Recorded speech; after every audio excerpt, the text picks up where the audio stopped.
J'ai souvent répété à Gustave, en dépit de son insistance à m'y inciter, que cette rubrique ne faisait pas de politique au sens strict, en ce sens qu'elle ne prend aucun parti défini, elle n'adhère évidemment à aucun programme, elle ne veut pas entrer dans les nombreuses querelles de personnes et de circonstances, par exemple les nombreuses trahisons et mensonges auxquels on assiste autour du Parlement.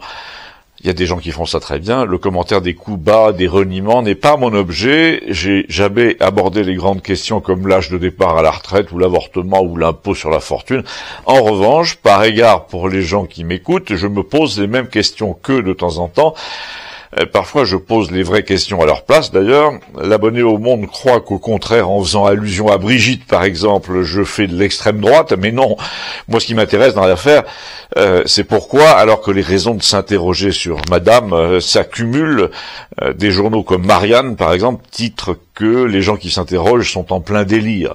Quand je souligne donc qu'on n'a pas le droit, on n'a plus le droit de s'interroger, de relever des incohérences, de demander des preuves, de réclamer des photos, des témoignages, des choses qui lèveraient le doute, je me fais accuser de miner l'autorité de l'État ou de faire le jeu d'une puissance étrangère, comme pendant l'affaire Dreyfus en somme.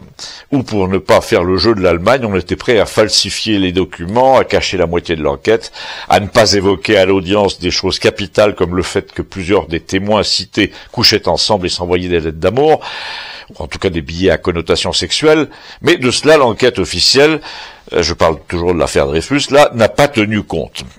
Donc ce qui m'intéresse, c'est ce qu'on ne veut pas dire, et non pas le fond de l'affaire, c'est ce que les mensonges révèlent sur celui qui les profère. Et comme l'abonné au Monde essayait de me coincer, il m'a dit « Tu as beau dire, quand tu parles d'avortement dans la Constitution, tu fais de la politique ». À quoi j'ai répondu, mais j'en parle pas en disant c'est bien ou c'est mal, même si j'ai mon opinion, je ne fais pas de prosélytisme ni dans un sens ni dans l'autre, mais je me donne le droit d'en parler quand même en relevant par exemple l'absurdité du discours officiel, en mettant en rapport le c'est mon corps, c'est mon choix, avec le discours qu'on nous a servi, qu'on nous a infligé plutôt pendant l'épidémie, parce que devant la picouse, à les entendre, il n'était pas question d'être propriétaire de son corps, ni libre de ses choix. Tout le monde s'en souvient très bien. L'abonné au Monde a immédiatement répliqué que c'était démago de dire ça. Malheureusement, sa femme Louisette, qui venait d'arriver, a accueilli mon argument avec amusement, et surtout, le suivant, je disais que ça et là, on voyait ressurgir le discours selon lequel les hommes qui préféraient les hommes ne contribuaient pas à la fécondité de la nation.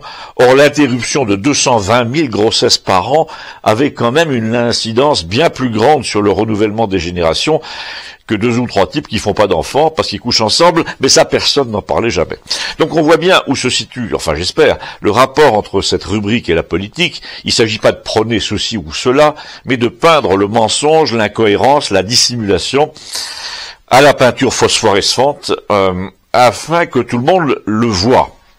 Et c'est dans cet esprit que j'ai annoncé fièrement à Gustave que j'allais au moins faire une chose dont il serait content, j'allais soutenir de manière argumentée la candidature d'un parti aux élections européennes, non parce qu'il a un programme attrayant, non parce qu'il a des idées prodigieusement intéressantes, mais parce qu'il s'agit de celui qui possède presque toutes les réserves de peinture fluorescente.